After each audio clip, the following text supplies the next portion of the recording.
और संगीत ये साधना है।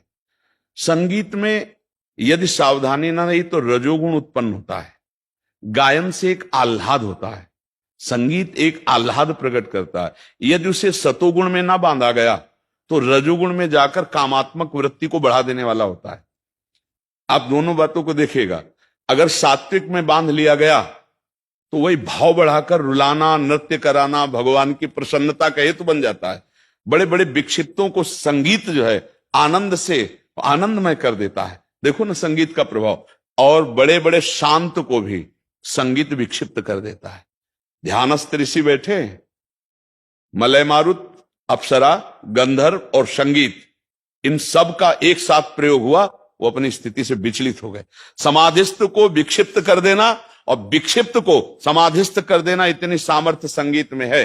पर संगीत का यदि रजोगुणात्मक स्वरूप आ गया तो वो आपको भोगों में फंसा देगा, श्रवणकर्ता और गायनकर्ता दोनों को, क्योंकि सम्मान और आह्लाद दोनों उसको गिरा देंगे। और यदि वो भगवान या संतों के द्वारा शासित है और वो सतोगुणी है तो वही उसको समाधि की तरफ भी ले जाएगा, भगवत भाव की तरफ ले जाएगा।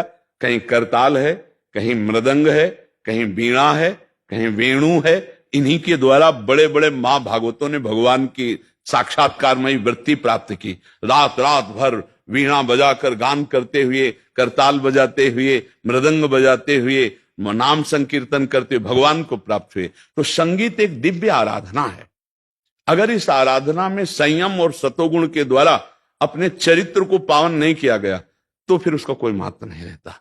चरित्र की पावनता संगीत में बहुत जरूरी है। और प्रायः चरित्र अपवित्र हो जाता है रजोगुणात्मक भाव में बढ़ जाने से।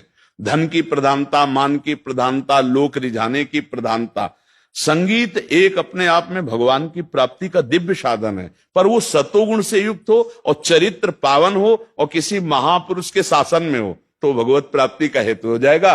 नहीं तो रुपया और भोग सामग्री और भोग वृत्ति ये तो मिल ही जाएगी, अर्थात वो गिराने का भी काम कर देगा।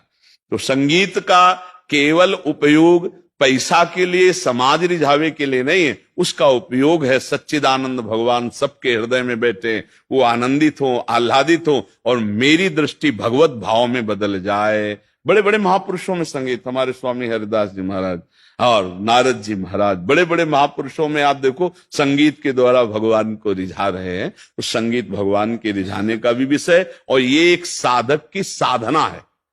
जितना पवित्र चरित्र वाला होगा उतने साधना उसकी प्रवीण होगी, पर वो भगवान के निमित्त से हो। केवल लोक रिझावे के लिए अगर हुआ तो देखो बहुत बड़े बड़े गायक हुए, संगीतकार हुए, क्या रखा, क्या उससे भगवान की प्राप्ति हुई? उनको क्या नहीं होगी, क्योंकि वो लोक सम्मान मिला, रुपया मिला, इस लोक में यश हुआ, पर वो भगवान को नहीं रिझा पाए। अगर वही भगवान के लिए, एक बार तानसेन जी ने जब आलाप लिया अकबर की सभा में तो अकबर ने कहा तानसेन विश्व में तुम्हारे जैसा गायक नहीं। तो उनका नहीं महाराज जी, नहीं, हमारे गुरु को तो आपने सुना ही नहीं। गुरु हमारे स्वामी हरिदास जी हैं, तो उनका बुलाओ दरबार में, तो उनका वो आपके दरबार में नहीं आ सकते। क्यों? बोले अकिंचन महापुरुष है, आपको चलना पड़ेगा। और वहां का आदेश नहीं किसी राजा के प्रवेश का, तो आपको साधारण वेश में। तो उस समय स्वामी श्री हरिदास जी महाराज निधिवन में विराजते थे। बादशाह अकबर साधारण वेश में आया, कहा सामने नहीं जाने देंगे, आप यहीं लता में छुप के बैठिए। स्वामी जी महाराज जी, बिहारी जी महाराज जो यहाँ विराजमान मंदिर में उस समय निधिवन में ही प्रकट हुए, तो वहीं विराजमान थे। स्वामी जी महाराज ललिता जी के अवतार, जे ही आलाप लेके गान किया तो भूल गया अकबर कि मैं छुप के बैठा हूं। कहा वाह वाह वाह वाह। स्वामी जी ने कहा कि तानसेन से कहा तुम्हारे सिवा और कोई है?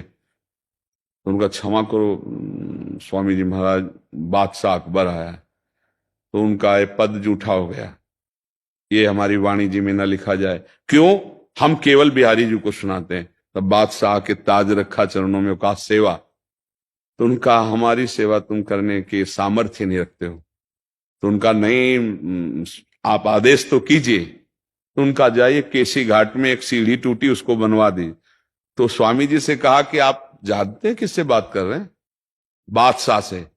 एक सीढ़ी क्या पूरे वृंदावन तो उनका पहले बात बाद में, पीछे पहले सीढ़ी को देखो। तो जब सीढ़ी को गए तो वो रत्नों से जटित सीढ़ी, क्योंकि दिव्य वृंदावन का उन्होंने, अब स्वामी जी महाराज तो आचार्य, जे ही देखा तो लौट के आए, बोले वो कोना बनवाने की हमारे सामर्थ्य नहीं है, क्योंकि वो रत्न ही नहीं है हमारे पास, वो सब दिव्य। तो ये साधना संगीत की यदि सात्विक हो, आचरण पवित्र हो और भगवान का लक्ष्य हो तो वो भगवत प्राप्ति करा दे। और अगर रजोगुणी हो गई, संसार लक्ष्य हो गया तो वाहवाही तो होगी, लेकिन उसको भगवत प्राप्ति नहीं होगी। वो विषय प्रेमी बन जाएगा, वो मान प्रेमी बन जाएगा, वो अर्थ प्रधान बन जाएगा, लेकिन उसकी चित्त वृत्ति आह्लाद में नहीं रहेगी, आनंद में नहीं रहेगी। और संगीत आनंद का मुख्य हेतु है।